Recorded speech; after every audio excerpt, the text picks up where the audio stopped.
قل اغیر اللہ اتخذ ولیا فاطر السماوات والارض، کہا کہ ان سے کہیے، ان سے پوچھیے، کیا میں اللہ کے سوا کسی اور کو بھی ولی بنا لوں جبکہ آسمانوں اور زمین کا پیدا کرنے والا صرف اور صرف وہی اللہ ہے۔ یہ گویا کہ کیا ہے، ایک سوال یا انداز میں تنبیہ ہے۔ بدبختو سنو، کیا تمہارے باتوں کی تائید میں یا تمہارے خواہشوں پر میں بھی اللہ کو چھوڑ کر دوسروں کو ولی بنا لوں؟ اور ذرا لفظ کو غور کیجئے، جبکہ اس وقت کا معاملہ بتوں کا تھا، ولیوں کا نہیں تھا، لیکن اللہ نے لفظ قیامت تک کے لیے صدار کے لیے وہ لفظ رکھ دیا جو ولی کا ہے۔ قل اغیر اللہ اتخذ ولیا، ان سے کہیے کہ کیا میں اللہ کے سوا دوسروں کو ولی بنا لوں جبکہ اللہ کیا ہے، آسمانوں اور زمین کا فاطر ہے۔ فاطر السماوات والارض، اللہ تبارک و تعالیٰ جب آسمانوں اور زمین کا پیدا کرنے والا ہے تو میں کسی دوسرے کو ولی کیوں بناؤں جی؟ کیوں سمجھوں کہ دوسرا بھی میری ہیلپ کرے گا؟ یہی اللہ تبارک و تعالیٰ کا قرآن آج تک ہے۔ آج اس قرآن کی اس آیت کے ذریعے ہم تمام ان لوگوں کو جو اولیاء کو اللہ کی شرکت میں، اللہ کی ذات میں، اللہ تبارک و تعالیٰ کے صفات میں شریک کیے بیٹھے ہیں، بریلویوں سنو، اللہ کے اس کلام کو سنو۔ دیکھو سورہ انعام کی آیت نمبر 14 میں اللہ تم سے پوچھ رہا ہے کہ تم اللہ کو چھوڑ کر کیوں بناتے ہو دوسروں کو ولی جبکہ اکیلا اللہ پیدا کرنے والا ہے آسمانوں اور زمین۔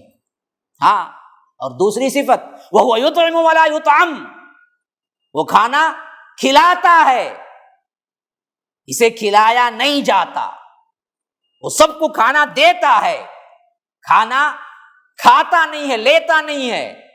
اور تمہارے ولی بوندی لیتے ہیں، تمہارے ولی عود بتی لیتے ہیں، تمہارے ولی چادر لیتے ہیں، درگاہ کو جاتے ہو تو تم چیزیں لے کے جاتے ہو، مسجد جاتے ہو تو خالی ہاتھ آتے ہو، جولی بھر کے لے جاتے ہو اللہ تبارک و تعالیٰ کے عطیات۔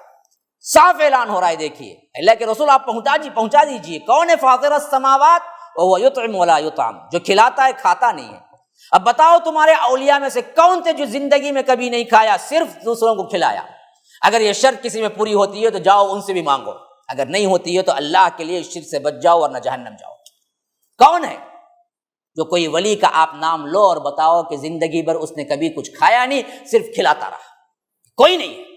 عبد القادر جیلانی کھاتے تھے تمہارے اپنے قول کے مطابق بھی، جب تک زندگی میں گزارا وہ بھی کھائے ہیں، اللہ کے رسول صلی اللہ علیہ وسلم بھی کھائے ہیں، حضرت علی بھی کھائے ہیں، حسنین کریمین بھی کھائے ہیں، علی اجوری بھی کھائے ہیں۔ کون ہے جس کو تم مانتے ہو جسے ثابت کر دو کہ انہوں نے نہیں کھایا ہے؟